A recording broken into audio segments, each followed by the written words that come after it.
In the beginning was not the Word, but there was Wyrd and her two sisters, the three weavers of destiny. They lived between worlds at the roots of the tree of life, next to Wyrd's well, the ancient reservoir of being, which swelled and brimmed with the secret pulse of all life. It is said that since the beginning, which never truly began but always was, that they passed their days there, watering the roots of the tree of life and weaving the fates of all beings from a shining thread that flowed from the eternal well. Wyrd, the oldest sister, would spin the thread from her distaff onto her spindle. This was the past. Her name, Wyrd, means that which was. The middle sister, whose name is Verdandi, meaning that which is becoming, would weave the threads into a woven fabric. This was the present. The youngest sister, she would cut the threads, marking the end of each being's life. This was the future. Her name was Skald, meaning shall, or that which shall become. Like this, the three sisters went on devotedly spinning, weaving and cutting, all the while singing incarnations into the fabric of people's destinies. Now, this thread was invisible for all those who did not know the ways of Wyrd, but for those who knew themselves as her descendants, they saw Wyrd's glowing thread spinning and weaving their lives, and kept her thread alive through their own weaving. As they wove flax and wool, they muttered incantations, feeding fabrics with blessings, which they then wrapped around their new babies and on their own bellies and skin.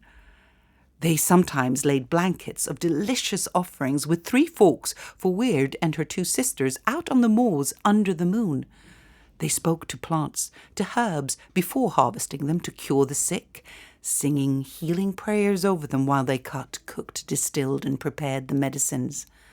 And every so often they would visit mounds and wells and trees where they held all-night vigils to pray for Wyrd's vision for their lives and the well-being of their people. Now, over time, powerful men came from high thrones and faraway places. They began to point fingers at these women, calling them witch, heathen, bruja, strega, projecting onto them the mirror of their own sinfulness, accusing them of witchcraft and adultery, and did anything they could to cut the glowing thread of Wyrd's well from their lives. In the villages they banned singing sacred songs while weaving. They outlawed speaking to plants in the forests. They forbade praying at mounds and wells and trees. Only in the house of God, the priestcraft said. Thousands of women, sacred women, women who had a relationship with the forest and the streams and the other than human powers of the world, were burnt alive, and over time the men succeeded. The mother line was cut. The oral traditions, the rituals, the stories, the ways of Wyrd were lost, burnt in the ashes of time with these sacred women. A new era of women were born, motherless, descending not from Wyrd, but from the Word, with no knowledge of how to reach their hands into the wordlessness of the wells and weep and weave and pray. Their clothes had no blessings or prayers woven into them, neither did their medicines, which came not from the earth, but from a lab. Their families had no stories, no heirloom traditions, no symbols, no rituals, no secrets passed down from generation to generation. Most didn't even know their ancestors. Some women were driven mad by the meaninglessness. Others took their own lives. Most, however, conformed to the new ways with a straight-lipped numbness, burying their grief so deep to survive that they couldn't even remember.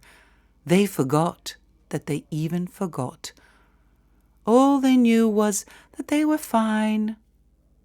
Others, however, were haunted by a deep grief, a haunting feeling that something was missing inside, and it was in the wet, hot tears of longing for what they knew not that they heard a whisper, a voice in the earth, in the wind, in the trees, in the water, saying, "Search, search, search, search."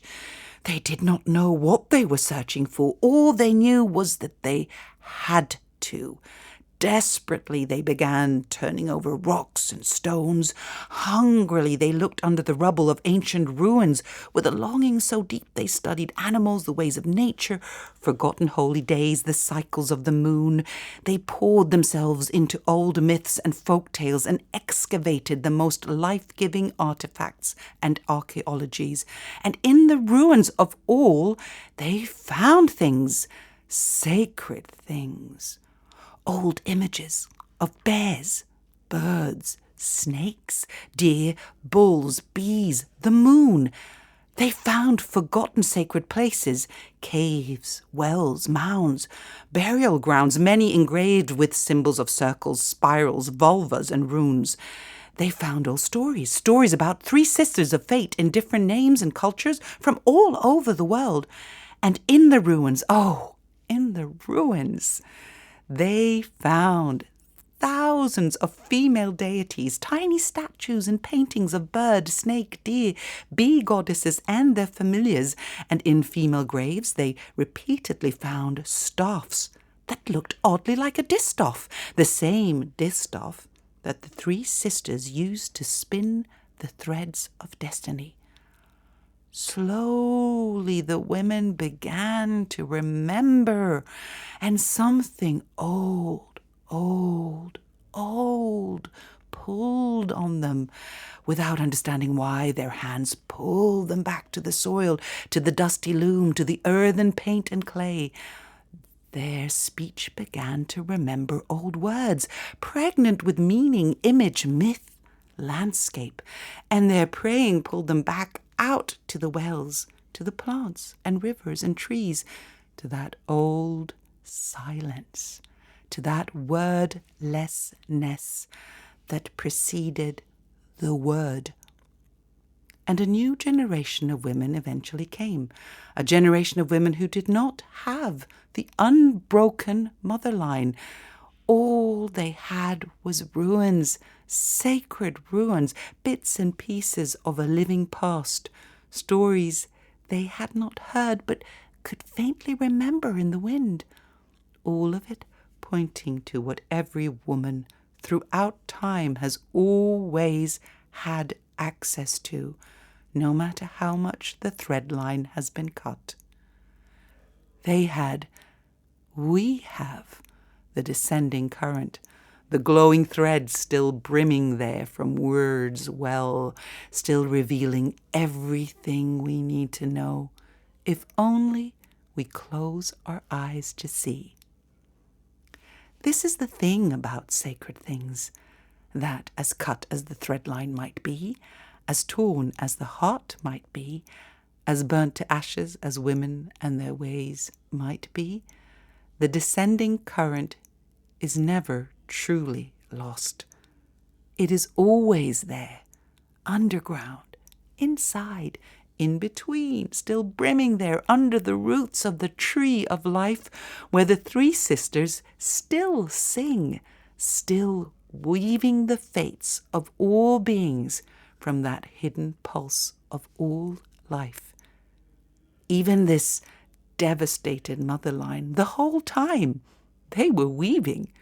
Even this remembering, and even in this telling that I am telling you now, in this very moment, they are still weaving